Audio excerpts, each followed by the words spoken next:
Señoras, señores, ¿qué tal? Cordiales saludos, sean todos bienvenidos y bienvenidas una semana más a De la Viña a la Mesa, el programa de los vinos del Marco de Jerez en Onda Jerez Radio Televisión. Durante los próximos 40 minutos aproximadamente vamos a ofrecerles una serie de estampas de nuestros vinos, de nuestros caldos, que abarcan, ya lo saben, tanto la cultura, la historia, la tecnología, como el ámbito también de la arquitectura bodeguera, entre otros muchos aspectos. Lo que les vamos a ofrecer hoy se lo adelantamos en el siguiente sumario. Para empezar nuestro programa de hoy, les invitamos a perderse por una arboledilla sin árboles, pero sí llena de botas de gran vino. La Arboledilla es el nombre de la bodega de Barbadillo que visitamos hoy. En la sección Desde la Viña, veremos cómo afecta la humedad, la lluvia o el calor al viñedo. En Sabor Jerez, tiempo para rendir tributo y homenaje a los 200 años de la Constitución de 1812, con un palo cortado especialmente embotellado para la ocasión por González Vías. En La Maquinilla le presentaremos al escritor Benito Pérez Galdós y la influencia que tuvo en su obra el vino de Jerez. En el Alambique seguiremos quedándonos con la boca abierta ante las explicaciones de Luis Pérez sobre las levaduras del vino de Jerez. Y en el Gourmet, tiempo para recordar cómo va desarrollándose hasta ahora la quinta edición de Copa Jerez.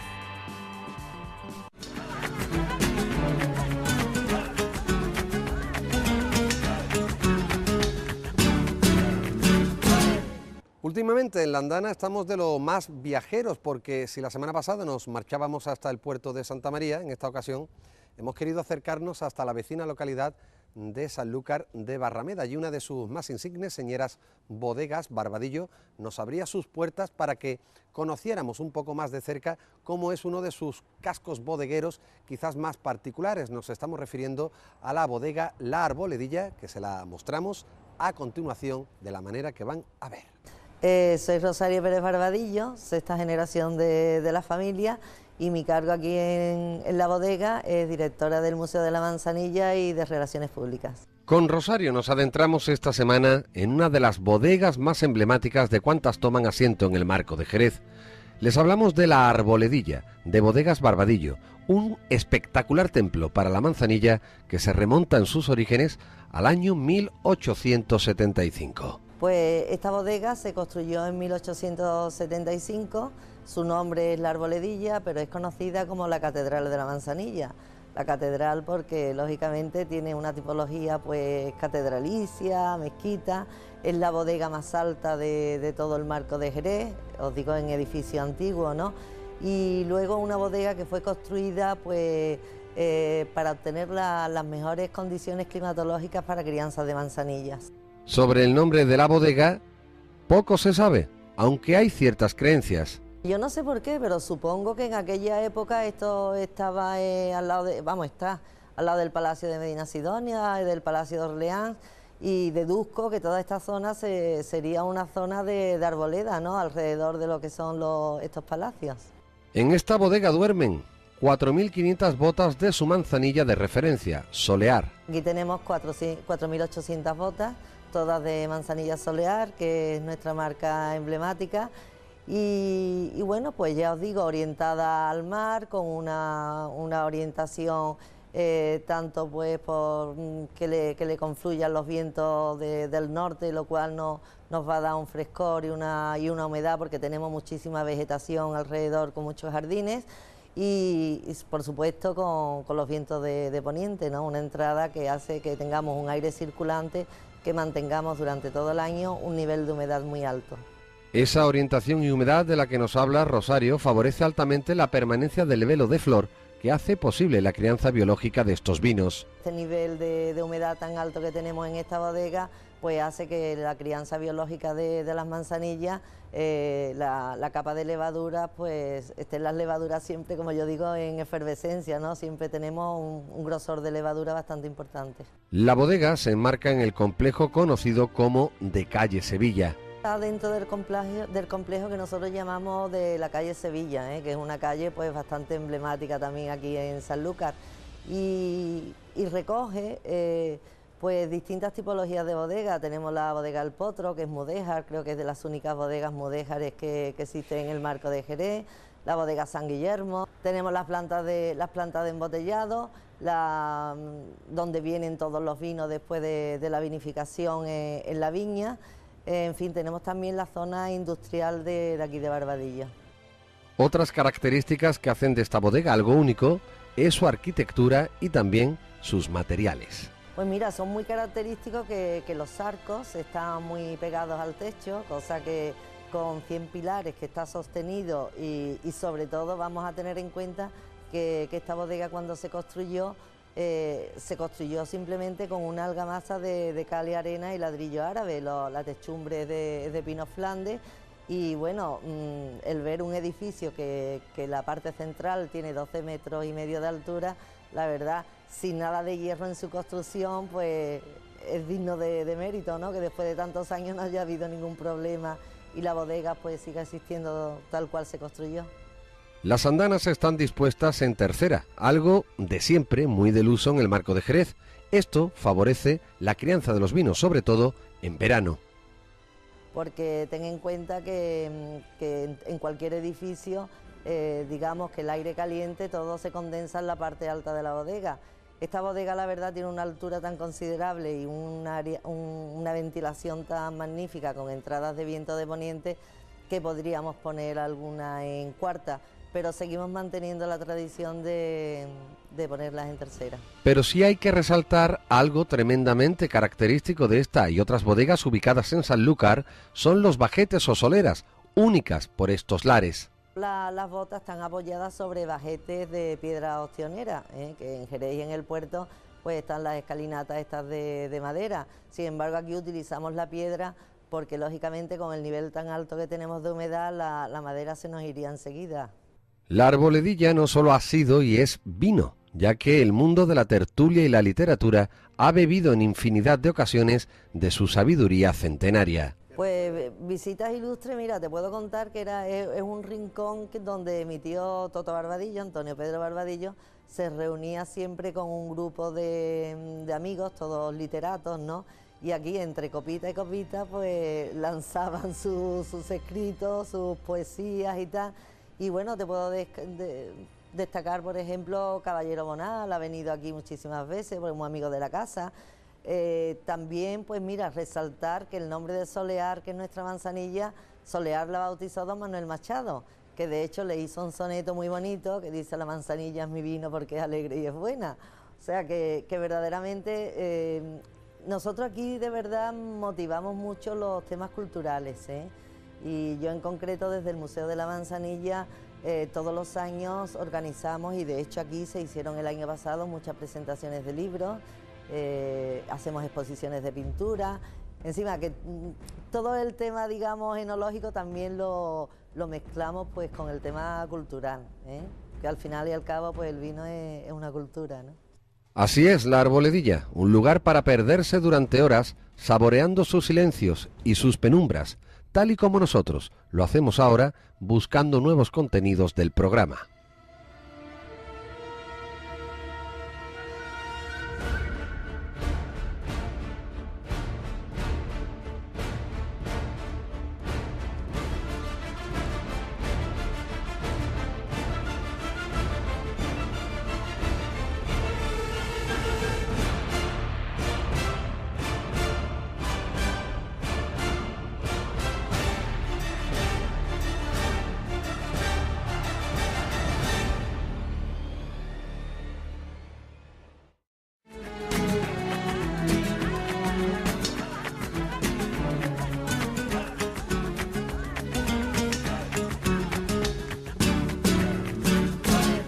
Bueno, pues con Enrique Montero vamos a abordar, podemos decirlo así, una segunda parte de lo que iniciamos la semana pasada, porque si abordábamos esas inclemencias meteorológicas y cómo pueden afectar al desarrollo de la viña, de la vid, en esta ocasión vamos a hacer lo propio, pero hablándoles de las plagas de insectos que afectan a la viña y que en casos pueden producir incluso la podredumbre de la uva. Con Enrique Montero, como decimos, hablamos de todo ello, lo hacemos desde la viña Las Conchas. La viña duerme contemplando las estrellas y viendo el paso de los soles de las 4 estaciones del año. Con esto queremos decir que está a merced del clima y la meteorología, que muy directamente le afectan tanto positiva como negativamente. Durante los próximos minutos vamos a analizar algunos elementos, sobre todo en el aspecto más dañino para la vid. Así empezamos por el viento. Los predominantes en esta zona, el poniente y el levante, mucho más perjudicial el segundo que el primero. Al cultivo sí le afecta muchísimo, sobre todo el viento de levante. El viento de levante porque, como todos sabemos, es un viento seco que seca la uva y incluso en años de sequía y en años de temperaturas muy altas, puede provocar incluso sequía o sequedad en la hoja de la vid. Por su parte, el poniente es, al contrario, ciertamente beneficioso para la vid. Tenemos el viento de poniente. Sabes que el Marco de Jerez está prácticamente a 8 kilómetros del Océano Atlántico y hay una brisa natural que viene de ahí y el viento de poniente acompaña para refrescar el ambiente. Mejora la calidad del fruto en el sentido que le proporciona frescura y es unido a la rociada que tú sabes que en esta zona y la gente de San Lucas le llaman aguada. Eso mejora muchísimo lo que es la planta en sí y la uva. Otro viento que hace de las suyas es el de norte, aunque este, a modo de anécdota, afecta especialmente a los propios trabajadores. Yo he conocido días donde los podadores han tenido que abandonar el trabajo por la imposibilidad de seguir por causa del frío, ¿sabes? Hemos cogido cuadrillas de trabajadores, lo hemos puesto en zonas más resguardadas y tal, pero ni aún así han tenido que abandonar. A veces, cuando el viento es muy fuerte, crea otros problemas relacionados con la rotura de pámpanos y sarmientos, así como el roce en la uva, lo que puede producir la entrada de parásitos por la herida abierta. Aunque pueda parecer cuestión de poca importancia, a la hora de plantar un viñedo nuevo, es muy a tener en cuenta el tema de los vientos. Cuando se va a instalar un viñedo, hay que tener en cuenta muchas circunstancias pendientes y tal, pero también conviene tener en cuenta la situación de plantación del viñedo para enfocar el viñedo para que haga el levante el menos daño posible. La helada es otra inclemencia que acompaña en no pocas ocasiones a la viña. Se acumula en la parte baja de las lomas y es capaz de helar la planta. Especialmente dañinas son las heladas de primavera, que pueden secar la brotación. Por eso es conveniente no plantar en la zona y, si se hace, tomar las siguientes precauciones. O bien, antes de poner la viña, se tenga la precaución de poner la viña alta, porque, como te digo, estas heladas normalmente afectan a las zonas bajas. O bien, si el cultivo ya está instalado, pues mediante la subida de la espaldera, de los alambres que sabéis que tiene la conducción de la viña, se puede subir incluso el tronco de la cepa, más que el tronco, los tallos de las cepas, y así instalar la uva y la hoja en una situación más alta que impidan, en algún caso, el efecto de esa helada.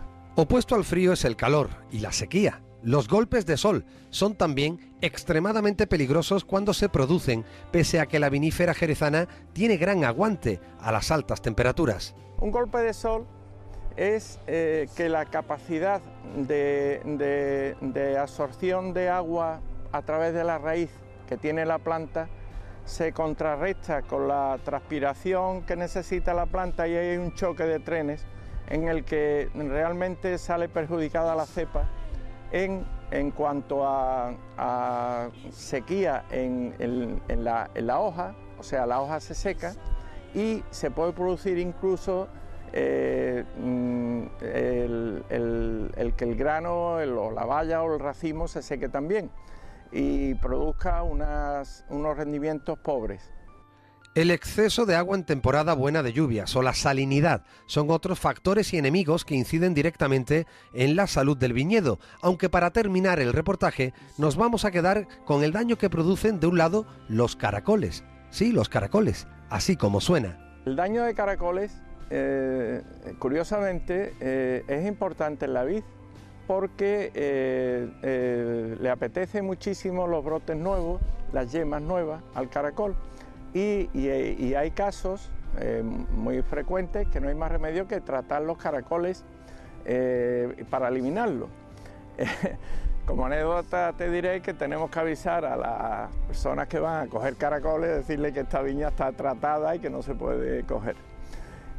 De otro, conejos y liebres, que generan verdaderos quebraderos de cabeza, ya que cada vez existen en mayor número y es más difícil su control. Hoy en día realmente se tiene más cuidado con no matar a los predadores porque está prohibido de estos animales. Como consecuencia pues tenemos un problema muy importante que quizás, bueno, desde aquí le diría a la administración que no tiene más remedio que tomar cartas en el asunto porque realmente es un problema de tipo económico muy importante el que tiene el viticultor. Para terminar, comentar que los herbicidas es otra de las cuestiones a tener en cuenta, sobre todo los herbicidas que llegan a la vid procedente de cultivos cercanos.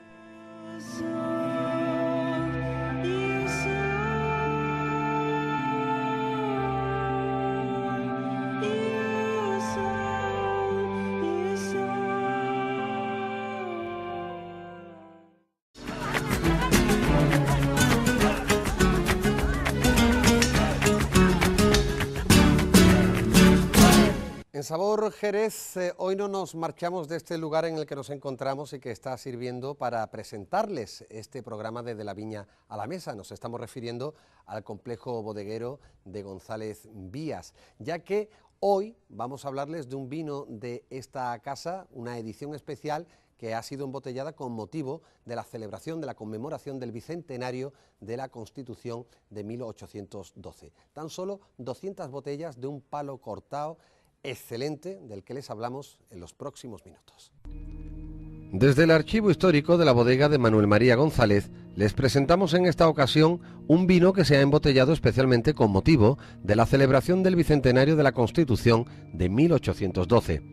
En González Vías tuvieron claro desde un primer momento que la bodega debía estar presente en esta conmemoración, entre otras cosas, por la vinculación histórica de Jerez y sus vinos con Cádiz. Jerez tenía que estar ahí, ¿no? Yo siempre digo que Jerez y el mundo vitivinícola de Jerez se abre al mundo por los puertos de Cádiz y el puerto de Santa María, y por tanto se abre al mundo por el mar, ¿no? Y bueno, Cádiz, ciudad hermana y capital de nuestra provincia, pues teníamos que estar en esos fastos, ¿no? Visto el porqué, el cómo fue rápido, embotellando un vino para agasajar a los representantes de los países presentes en la Cumbre Iberoamericana de Cádiz de 2012. A partir de ahí se buceó en el soleraje de la casa y se eligió un vino de añada. Elegimos el palo cortado de 1978, un vino relativamente reciente en el ámbito de Jerez. Siempre pensamos en el muy largo plazo, es un vino pues del 78 que, buscando esa similitud con la Constitución fundacional, con la PEPA, pues es la fecha de la Constitución que hoy día nos rige, 1978, ¿no? Escogido el vino, se realizó una edición limitada de tan solo 200 botellas. Pues hicimos esa edición especial, muy limitada, estuchada en una caja de madera al estilo ya del pasado, ¿no? De los embarques que se hacían pues primero a granel en las botas, posteriormente otro tipo de embarques y finalmente pues en la botella ya encajada, valga la expresión, en cajas de madera, ¿no? Con esas industrias madereras que también tuvieron su importancia en Jerez y en nuestro entorno, ¿no? La presentación de la botella, como han visto, es realmente bonita y también cargada de simbolismo y significación. La botella es muy bonita, una botella típicamente jerezana, con esos matices casi muy oscuros, casi negros. Está serigrafiada íntegramente y en ella pues se hace alusión a la conmemoración del bicentenario de la Constitución actual y lógicamente también se nombra el estilo de vino que contiene esa botella, ¿no? está numerada a mano, y bueno, envuelta en un papel de seda que también recordaremos y recordarán muchos televidentes, era la forma habitual de embotellar el vino de Jerez. Primero con unos envoltorios de paja para evitar la rotura, lo que hoy se sustituye con un papel, con un cartón ondulado, ¿no? Pues en aquella época se envasaba con paja, y posteriormente con un papel de seda, ¿no? Bueno, en este caso el papel de seda con el que se ha cubierto esta añada es una réplica de la portada de la Constitución de la Pepa, ¿no? Las características propiamente del vino vienen marcadas en gran medida por la cuidada selección que se realizó en su momento de la uva. Las características vienen de la selección, ¿no? Son mostos de escurriduras, mostos prácticamente sin presión ninguna, seleccionados previamente desde el origen para que la finura y la elegancia que caracteriza al palo cortado esté presente desde el origen. Y bueno, es un vino con una limpidez sorprendente, a pesar de que tiene la estructura y el cuerpo de un oloroso, y como sabéis, pues la nariz parecida a la de un amontillado, con esa ligereza que yo defino como elegancia en la boca, y que es un vino que, a pesar de haber concentrado durante sus cerca de 30 años de envejecimiento, pues sapiencia, cultura, elegancia, todo eso lo ha concentrado sin duda, ¿no? Eso traducido al mundo organoléptico, pues ha traducido aromas a madera, a tonos avainillado, a una estructura muy ligera, y luego sorprende elegantemente en el paladar con un posgusto eterno y un vino realmente de disfrute, ¿no? Este embotellado especial es algo que, siendo excepcional en esta firma bodeguera, se ha repetido en otras ocasiones con motivo de otros acontecimientos extraordinarios. Precisamente en el final de este reportaje recordamos dos.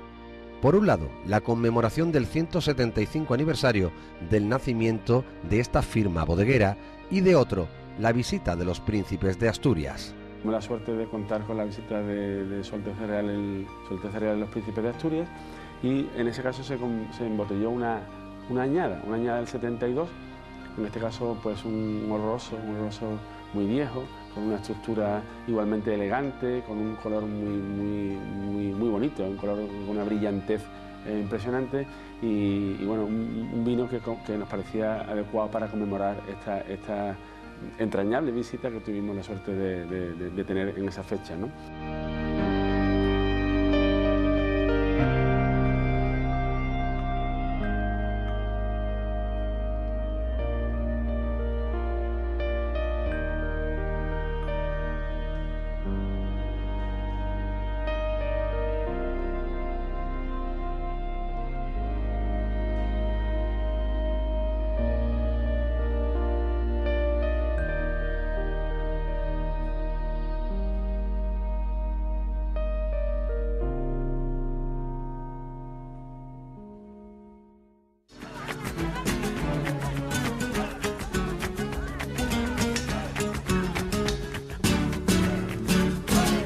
En esta sección les hemos hablado ya de la vinculación de determinados literatos, novelistas, con el sherry, con el Jerez. Es el caso, a bote pronto, recuerdo de Charles Dickens o de William Shakespeare. Pero vamos a dejar estas firmas extranjeras para fijarnos en otros literatos españoles de nuestra tierra que también bebieron del fino, del sherry, del amontillado, de nuestros tipos y variedades de vinos, y que tuvo su reflejo en la literatura que hicieron. Este es el caso del insigne escritor Benito Pérez Galdós. Hasta en más de 40 obras podemos ver, apreciar referencias al Jerez. Pues bien, de esa vinculación del sherry del Jerez en la obra de Benito Pérez Galdós les hablamos a continuación, por supuesto, cómo no, con José Luis Jiménez. Benito Pérez Galdós nació en Las Palmas de Gran Canaria en 1843, hijo de Sebastián Pérez, teniente coronel del ejército, y de Dolores Galdós. Desde niño fue aficionado a la música, al dibujo y a la literatura. Es, en opinión general, el mayor novelista español después de Cervantes. Vivió en un siglo, el XIX, de máximo esplendor para el vino de Jerez en el mundo, y literariamente fue un fiel seguidor de la obra de Dickens, coetáneo suyo, lo que le llevó no solo a traducir una de sus obras al español, sino a ser el verdadero introductor de su literatura en España. Y Galdós era un enamorado también de Dickens. Hay que considerar que Galdós tradujo a uno de los grandes relatos, una de las grandes novelas, Mr. Pickwick, lo tradujo Benito Pérez Galdós en su época.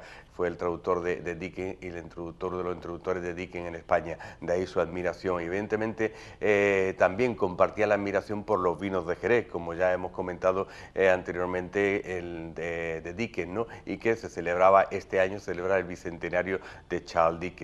Dickens, junto a Edgar Allan Poe, son escritores extranjeros del XIX que reflejan el sherry en sus obras. Sin embargo, no podemos olvidar que queda en nada en comparación con la presencia del Jerez en la obra de Galdós, donde se pueden encontrar citas en más de 40 obras. En Benito Pérez Galdós y de Jerez en concreto hay muy poco, cuando en realidad esa presencia es constante. Hay que considerar que en más de 40 novelas o en 40 obras de don Benito Pérez Galdós está presente el vino de Jerez y de una forma muy contundente, muy gráfica, ¿no? En muchos de ellos y de distintas formas que nos permite ver esa evolución, esa presencia del vino de Jerez en la España del siglo XIX. Hay que considerar que Benito Pérez Galdós es el escritor que más va a hablar de los vinos de Jerez en su obra. Hasta esa época muy pocos habían hecho referencia al vino de Jerez, en este caso en la presencia literaria, ¿no? En la literatura española, y esa hasta principios del siglo XIX. Mencionemos a Fernán Caballero, por ejemplo, ¿no? Este reflejo de nuestros vinos en la literatura del XIX no es algo espontáneo, sino que tiene un culpable: Inglaterra. Hay que considerar que el siglo XIX es el siglo del vino de Jerez, y sobre todo es el siglo del vino de Jerez porque los ingleses lo están haciendo así. Es como la Coca-Cola actualmente. Evidentemente se produce un efecto de influencia de esas costumbres de beber el vino de Jerez en el gran imperio, en el gran país, el país que está ahora mismo dirigiendo el mundo, que es el Imperio Británico, y que lo está viviendo y que está consumiéndolo a litros y consumiéndolo y comercializándolo desde Jerez. Incluso vienen aquí a instalarse muchas familias inglesas. Eso hace que también eso reciba la influencia en la literatura, y Benito Pérez Galdós es sensible a ese punto, y la sociedad española también va a recibir esa influencia y lo va a beber. Benito Pérez Galdós era apodado entre los suyos como el Garbancero y era muy afín a las tradiciones populares, hecho que, hablando del Jerez, se traduce en mostrar el vino de distintas formas, todas muy cercanas al pueblo. Que es un hombre que lo tildaban sus enemigos como el Garbancero, porque estaba muy apegado a las costumbres populares. Va a hacer un reflejo muy exacto de ese consumo, tanto por las clases populares a veces, ¿no? De una forma, bueno, no con tan poco estilo, como en las clases altas, como también lo va a estar presente en sus obras. Va a dar ese reflejo, ese abanico de cómo se bebe el vino de Jerez, ya sea con la gastronomía, en los caldos, en los pucheros, en los consomés. Galdós también constata en una de sus obras el uso medicinal del Jerez en una curiosa escena de un médico que habla a uno de sus enfermos. Hay una escena muy bonita de un médico en el que uno de los personajes está prácticamente más allá que acá, y le recomienda que le dé unas copitas de vino de Jerez, ¿no? Cada cierto tiempo, para recuperarlo, ¿no? Pero sin duda, una de las más célebres citas que se dedican a los vinos de nuestro marco es la de Lord Byron en el episodio nacional de Cádiz. Y también como una de las famosas frases, ¿no? de uno de los personajes de don Benito Pérez Galdós, un trasunto de Lord Byron, que estuvo también aquí, Lord Byron en Jerez, en su momento, él va a decir en el episodio nacional Cádiz: si Jerez si Dios no hubiese creado al Jerez, cuán imperfecta sería su obra, ¿no? Es una frase contundente, gráfica, que resume un poco los vínculos de don Benito Pérez Galdós con los vinos de Jerez. El mundo vinatero jerezano, especialmente sus obras, tienen una acusada presencia en dos obras.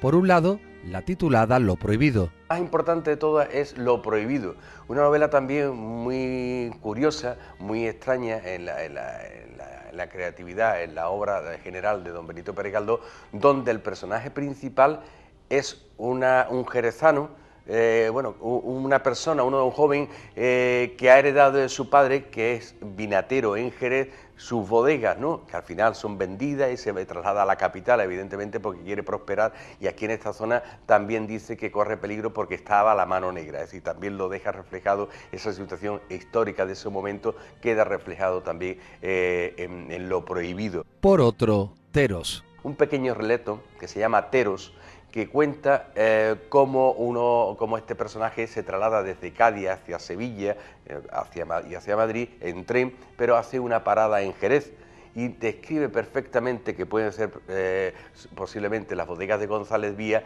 el ambiente, el aroma de una de estas catedrales del vino que en ese momento, bueno, están prosperando en la ciudad y que hacen próspera a la ciudad de Jerez gracias al comercio del vino. Galdós habla con propiedad y concreción de la ciudad, las bodegas y los aromas del vino. Sin embargo, no hay constancia de que hubiera estado en la ciudad, aunque es algo más que probable, ya que, por ejemplo, con motivo del centenario de la Pepa, la Constitución de 1812, se sabe que estuvo en 1912 en San Fernando. No hay certeza, no hay datos que lo demuestren como tal. El cuento Teros es una pista, evidentemente, pero hay que considerar que Benito Pérez Galdós había nacido en las Canarias y tenía que trasladarse a la península, pues evidentemente por barco, parar en Cádiz, el barco de las Canarias, de las Palmas de Gran Canaria, y pasar desde Cádiz a Madrid, pasando evidentemente por Jerez, era paso obligado, ¿no? También él visitó y lo hizo en varios momentos de su vida, ¿no?, sobre todo cuando era estudiante en Madrid, pasó por aquí con cierta frecuencia. Con esta manera que tuvo Galdós de reflejar el vino de Jerez en sus obras, es lógico pensar que la ciudad le tributara algún tipo de homenaje, y este llegó, rotulando con su nombre una calle, concretamente la que hoy es calle Armas. Tras el cambio de nombres en las calles, que se llevó a cabo en los años 80, pusieron el nombre del literato a una calle de la zona sur.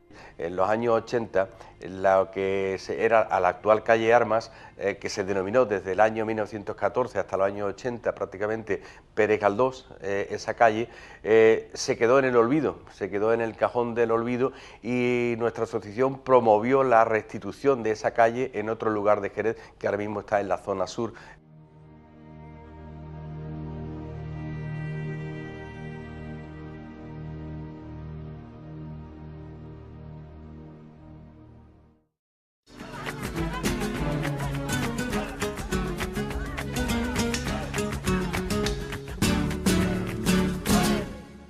Pues hoy necesita pocas presentaciones esto que van a ver a continuación, porque es la segunda y última parte de lo que iniciamos la semana pasada. Les hablábamos entonces, lo hacía el catedrático de la Universidad de Cádiz, Luis Pérez, sobre las levaduras del vino. Pues bien, continuamos hablándoles de la Saccharomyces, que como saben es una de las levaduras más abundantes en ese velo de flor que forman en la crianza biológica de los vinos. Aunque los avances permiten en la actualidad establecer subtipos de levaduras, son 4 los que clásicamente se han establecido conforme a la definición de Baldomero Íñigo. Hablamos de la Saccharomyces beticus, la multuriense, de Rosis y cereciense. Cada una tiene caracteres propios que pueden hacer que sean incluso distinguibles olfativamente. Es relativamente fácil reconocer cuando un vino con crianza biológica mayoritariamente purula la betico a cuando purula la multuriense, pero eso olfativamente existe. Estas levaduras realizan numerosas transformaciones en el vino que a la postre le van a dar su personalidad, su carácter. Las levaduras, por ejemplo, consumen la glicerina del vino, que es el tercer componente que más abunda después del agua y el alcohol. ¿Y eso qué produce sensorialmente? Pues fíjate una cosa muy curiosa. La glicerina, como digo, uno de los constituyentes importantes del vino, tiene una propiedad edulcorante importante, es bastante dulce, dota de propiedades dulcificantes aquello, táctil, el carácter táctil del vino lo aterciopela, le da suavidad, y cuando tú le quitas la glicerina a un vino, cuando se le quita, es como si le quitara azúcares. Es decir, se llaman vinos secos aquellos vinos que no tienen contenido de azúcar ninguno. Bueno, el fino y la manzanilla no es que sean secos, son menos que secos. Los vinos más secos del mundo son los vinos, que se han criado biológicamente, porque no tienen azúcares y no tienen glicerina, que también es un componente. Entonces le quita cuerpo al vino, pero le da espíritu. O sea, todos esos elementos parte de esos elementos se van transformando en elementos aromáticos. Se acrecienta el acetaldehído, que es muy volátil, muy aromático. Las transformaciones de acetaldehído con otros componentes da origen a los acetales, que dan los típicos notas de almendra, avellanado, etc. Se acrecienta también la acetoína. Y aquello, como os digo, no existe un vino en el mundo que en el proceso de crianza sufra esos cambios tan profundos y tan singulares como sufren estos vinos. No existe un vino en el mundo con estas transformaciones ni tan singular por ello. Efectivamente, las levaduras consumen también acético y disminuyen la acidez volátil, algo tan importante para evitar que el vino, como se dice comúnmente, pueda avinagrarse. La levadura, en ese aspecto metabólico que me cita, también es una fase, la de velo, que no solamente consume alcohol, consume glicerina y consume, por ejemplo, acético en forma de acetato. Entonces también es un vino que va disminuyendo paulatinamente con la crianza lo que es la acidez volátil, la presencia del ácido acético, etc. Esto en cualquier proceso de envejecimiento de crianza de un vino que no está sometido a la crianza biológica es al contrario, porque evidentemente lo más que puede pasar en ese vino es que haya una oxidación, y aunque sea químicamente, livianamente, siempre con la crianza hay un ligero aumento del ácido acético. Aquí sucede al contrario. Y algunas levaduras más, de estas que he citado y otras menos, tienen la propiedad de dejar prácticamente sin presencia de ácido acético los propios vinos. Cabe recordar que estos microorganismos cambian su metabolismo de la fermentación a lo que es su estancia en la bota, de suerte que de consumir azúcar pasan a tomar alcohol. Pero tampoco hay que olvidar que se protege de este porque no es el medio más idóneo para vivir. Es una levadura que por esa necesidad metabólica de estar en un ambiente hostil, con un grado alcohólico que no puede superar los 16 grados, 16 grados significa un 16% en volumen en alcohol en los vinos, pues va forzando su metabolismo para que lo proteja contra ese metabolismo oxidativo que tiene que ejercitar para quemarla, y entonces genera una proteína, que es una enzima que es una superóxido dismutasa, que es un reductor tremendamente alto, y que, hablando de reductores de presencia en los vinos, también tiene un comportamiento saludable impresionante. Por tanto, es algo que hay una proteína de pared donde está muy insertada, y esa proteína de pared que es la que permite que las células formen esa mantequilla, se unan unas con otras formando esa nata, esa película de velo, que esa la bautizamos con el nombre de florina, por esta vocación al flor. Entonces, esto se ha descubierto en Jerez, se ha publicado en Australia, pero a veces son elementos que no se conocen o no están difundidos para establecer riqueza popular, que es lo que hay que hacer en un vino. Pero la levadura dentro de una bota no es eterna, tiene un ciclo al que el tiempo y la carencia de algunos microelementos esenciales se encargan de poner fin. Pero lo mismo que consume esos, vamos a llamarlos macrocomponentes o componentes que están en grandes cantidades, consume microelementos esenciales para su vida. Y ese sustrato se va agotando en esos microelementos y lo va haciendo cada vez un poquito más difícil. Es como si el medio se va haciendo menos rico, y por tanto ese elemento de alegría que tiene y de virulencia, de reproductor, etcétera, va mermándose y va decayendo la actividad del velo. Es por todo lo contado por lo que el sistema de criaderas y soleras, la saca y rocío de los vinos, es tan importante, ya que le aporta nuevos nutrientes con los vinos más jóvenes a las levaduras. Aún así, a partir de un número de años de crianza, es difícil mantener el velo de flor. Cuando el vino se alarga de los 5 a los 10 años, ya cada vez el camino, los escalones se hacen mucho más amplios. Y va tendiendo a esos vinos también que establecen una riqueza de gama muy singular, de mucha singularidad, que son las manzanillas pasadas, las manzanillas amontilladas, o los finos amontillados y los amontillados, ¿no? Ese es el elemento evolutivo. Cuando el hombre interviene ya, queriendo pasar, que esos escalones se establezcan de una manera, ¿qué es lo que hace? Incrementar en grado y medio, el alcohol de esos vinos con crianza biológica, impidiendo ya de una manera definitiva que la levadura de velo pueda seguir criando. Llegados a este punto, la levadura muere y hasta en su muerte aporta al vino mejoras sustanciales. Las levaduras van muriendo, se van disgregando, se van lisando, como se llama, ¿no? Se van rompiendo y van excretando su contenido interno, celular, lo van excretando al vino y van enriqueciendo el vino con otros elementos que no lo tenían. algunos aminoácidos específicos, aunque ya consumen muchísimos aminoácidos, pero hay algunos específicos que salen, y sobre todo hay algo muy interesante que no tiene otro vino, que es un enriquecimiento en grupos de vitamina B.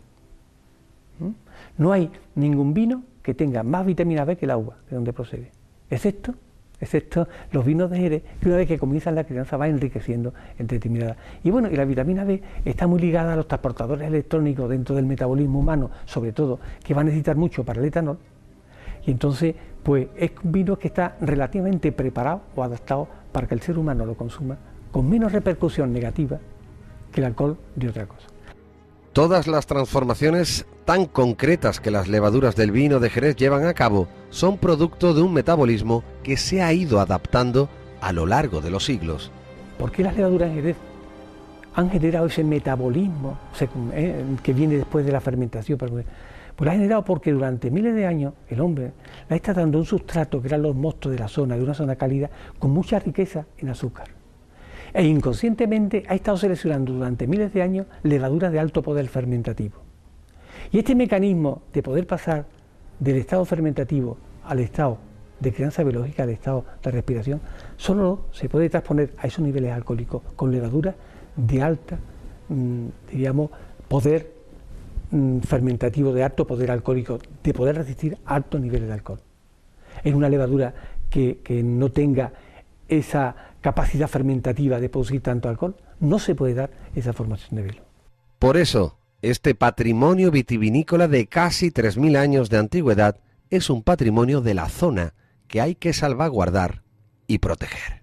Ese patrimonio obedece a un patrimonio de toda la zona, porque es el patrimonio de los 3.000 años de historia vitivinícola. No se da en Jerez por casualidad, se da en un momento de casualidad, pero evidentemente porque arrastra una historia de 3.000 años.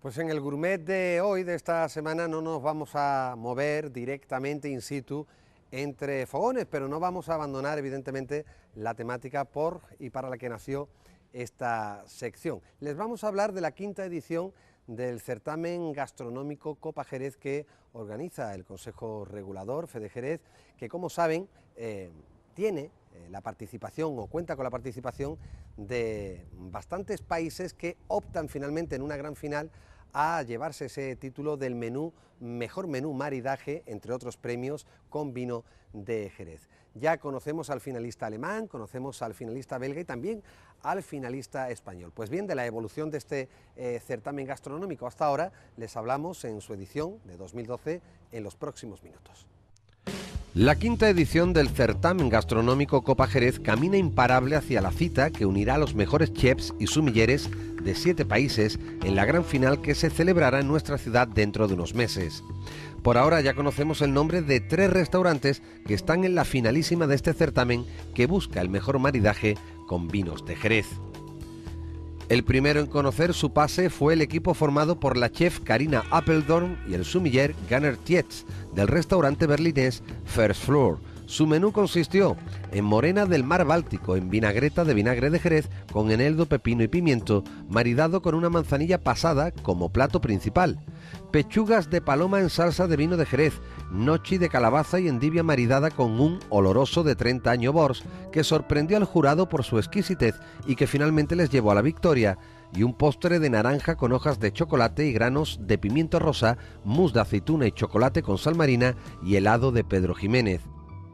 En palabras de Beltrán Domecq, presidente del Consejo Regulador del Jerez y miembro del jurado, fue una experiencia verdaderamente fantástica el ver maridar, dijo, platos de alta categoría como son los de estos maravillosos chefs que incluso tienen estrella Michelin con los vinos de Jerez. La siguiente final nacional de este concurso gastronómico fue la final española. 3 destacados restaurantes se dieron cita en la Escuela Profesional de Hostelería de la Cámara de Comercio de Madrid.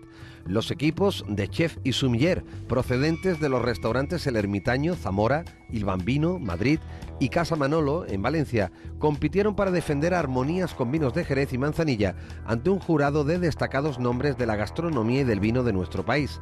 El jurado, encargado de realizar la valoración, estuvo compuesto nuevamente por Beltrán Domecq, la experta en gastronomía Hitos Vázquez, el sumiller José Joaquín Cortés, Nariz de Oro 2012, y el equipo que llevó a España al triunfo en la final internacional de la cuarta edición de Copa Jerez, compuesto por el chef Cayetano Gómez y el sumiller Juan Luis García.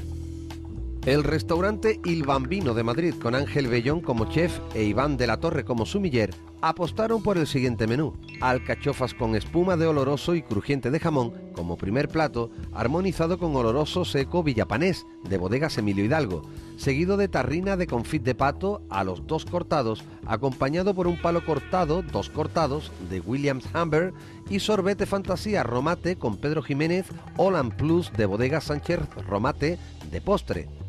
A la postre, por cierto, este fue el menú ganador, siempre en reñida disputa con el resto de contrincantes. El prestigio internacional de este certamen reside tanto en el altísimo nivel de los equipos finalistas y de las propuestas elaboradas, como de los paneles de jurados que tienen el cometido de evaluarlas. Entre ellos se cuenta cada año con algunos de los mayores nombres del panorama gastronómico internacional: Juan María Arzac, Josep Roca, Eston Blumenthal, Pontus Elofsson, Julie Soler, Jancis Robinson, entre muchas otras, primeras figuras que sin duda siempre muestran su interés por el vino del Marco de Jerez. La pasada cuarta Copa Jerez se cerró por primera vez en la historia del certamen con el triunfo de España, a manos del equipo procedente del restaurante Casablanca de Murcia, compuesto por el chef Cayetano Gómez y el sumiller Juan Luis García, ambos, como decimos, miembros del jurado en esta quinta final nacional. Por último, reseñamos la final nacional belga. Tuvo lugar durante la celebración de la feria Oreco Expo en Gante. A la final llegaron 5 equipos que contaron con algo menos de 5 horas para preparar sus menús de 3 platos, cada uno de ellos maridado con un vino de Jerez. Al final, resultó vencedor el restaurante Hertog Jan, que posee una estrella Michelin. El chef Catelyn Gel y el sommelier Freiman Pieter elaboraron un menú maridado con manzanilla papirusa de Lustau en el primer plato, palo cortado monteagudo de Zuleta para el segundo y añada 1990 también de Lustau para el postre.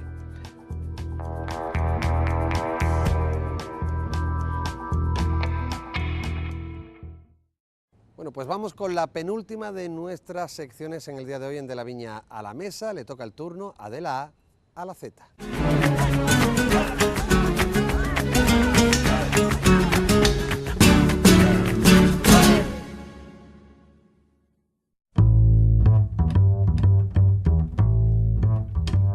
Escaleretero, oficial tonelero que hiende, selecciona y entalla las duelas. Especificado, viticultor que es elegido para realizar faenas delicadas. Fleteado, faena de tonelería que consiste en dejar completamente liso el esplayado, chaflán de cada extremo de la duela. Gorrona, bota preparada para recibir el vino o mosto sobrante de otras faenas. Hueso o huesa, la bota de una andana está a hueso con la que la sostiene cuando se apoya en esta sin ayuda de calzos. También cuando están en contacto los bojos de 2 botas, aunque estén calzadas. Metedores de uva, obreros que tienen la misión de meter la uva en el lagar en cada corrida. Amigos, amigas, hasta aquí llegamos una semana más, no hay tiempo para más, solo nos queda emplazarles a la semana que viene a una nueva entrega de la Viña a la Mesa. No me cansaré de repetirlo esta temporada, el programa de los vinos del Marco de Jerez.